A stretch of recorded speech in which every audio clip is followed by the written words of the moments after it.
People used to treat me like I was nothing, just another shadow flitting through the streets of Morgan Flats. At 12, I was sure the world had overlooked me altogether, especially after losing my mother and being raised by my loving but frail grandmother, Miss Laverne.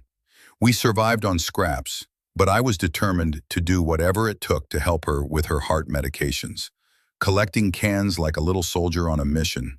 Hope was a fleeting fantasy, yet a spark ignited when Miss Daniels, my teacher, announced the Heroes of America writing contest.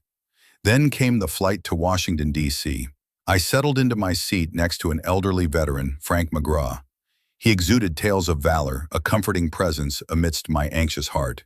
But chaos erupted when turbulence struck, sending McGraw into a panic as his health faltered. The cabin erupted in fear, yet something awakened inside me. I couldn't watch someone die. I darted forward, my heart racing, praying for strength as I administered CPR, driven by the lessons my grandmother imprinted on my soul. In a moment that felt like forever, McGraw's eyes flickered back to life, and cheers erupted around us. But it was his whispered words, "Your father saved my life too," that shattered my perception of my dad, a man I believed to be an unworthy memory.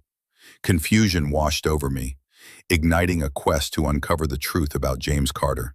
What began as a desperate act in the skies would transform into a journey of redemption, revealing that shadows could dissolve in the light of truth. Malik stood at the back of the classroom, his hands shoved deep into his pockets, feeling as small as the crumpled paper wads littering the floor.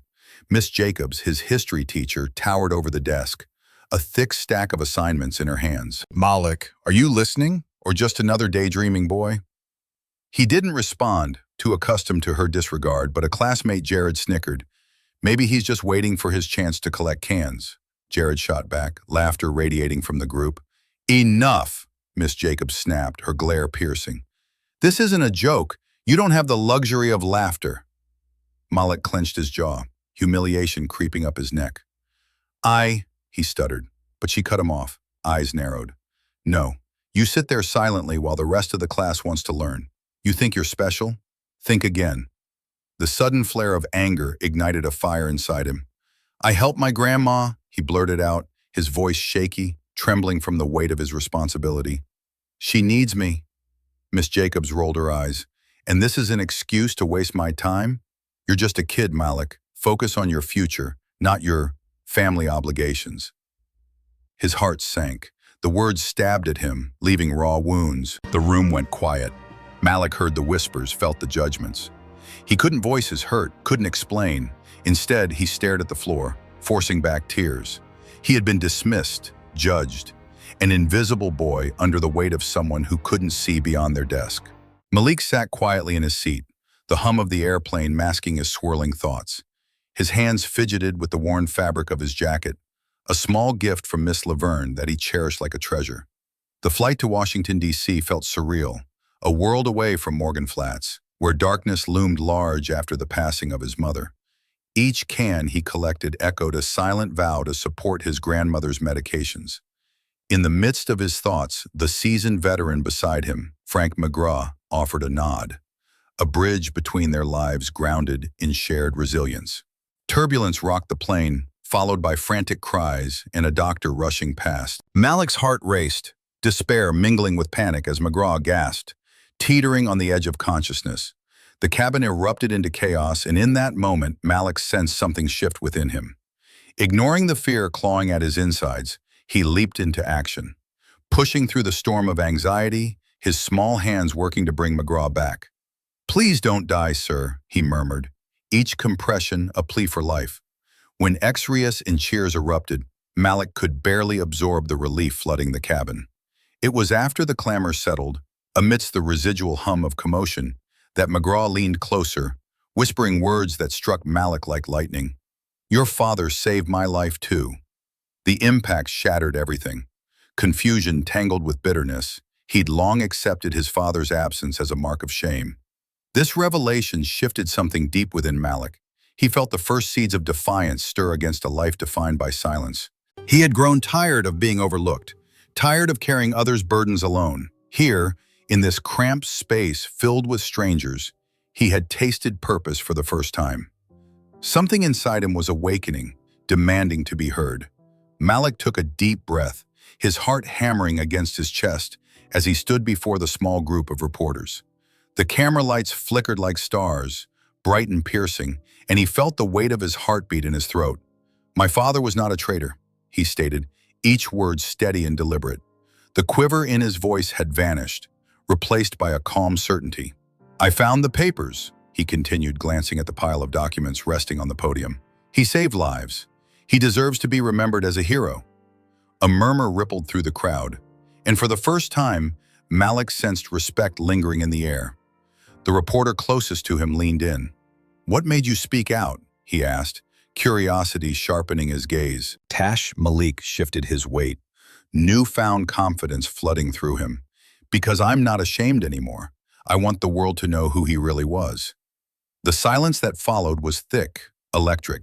In that moment, with every eye fixed on him, Malik pictured Miss Laverne cheering him on, the love in her voice wrapping around his courage. He recalled Frank's whispered truth, and it anchored him.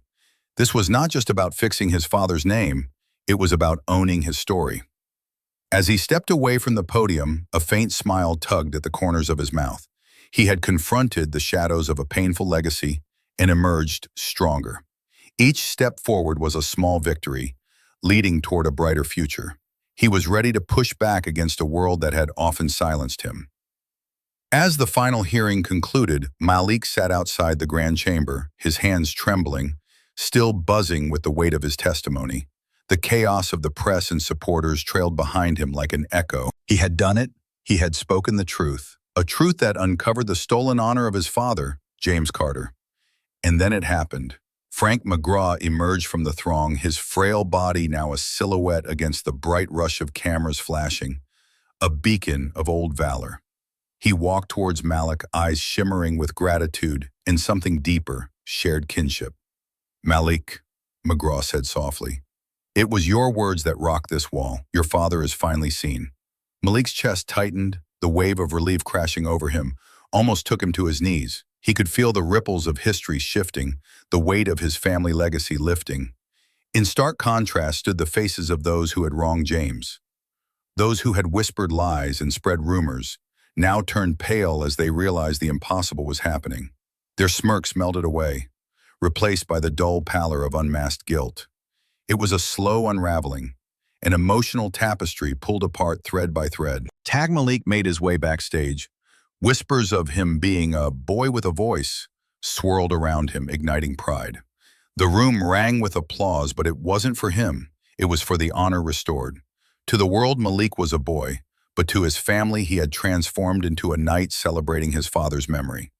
Amidst fading applause, the cameras shifted focus, revealing the chaos of the antagonist's reactions, as a reporter caught the muttered doubts and slithering accusations. Their bravado cracked, and Malik could almost feel their dread. This was justice, simple, yet resonant. He couldn't help but smile, the silent triumph warm in his heart, knowing his task was complete. With one final glance back, Malik embraced the moment. A boy who grabbed the world's attention, all while inspiring others to rise up against injustice, not with fury, but with truth. As I sit back and reflect on everything that's happened, I realize how far I've come from being the invisible boy on a plane, lost in a world of turbulence and fear. The chaos that day took me from feeling small to standing before Congress, representing a legacy I didn't know I could be proud of. The whispers of an elderly veteran changed my life, forcing me to confront not only the truth about my father, but my own strength. It's easy to feel powerless on a journey like this, but I learned that being brave doesn't mean being fearless. It means rising above fear for something greater. So, do you think I went too far in my pursuit of justice? What would you have done in my shoes? Have you ever experienced a moment where the truth reshaped your understanding of yourself or those you love? I'd love to hear your thoughts and experiences. Let's start a conversation about power, bias, and the fight for what's right. Share your stories in the comments. Your voice matters.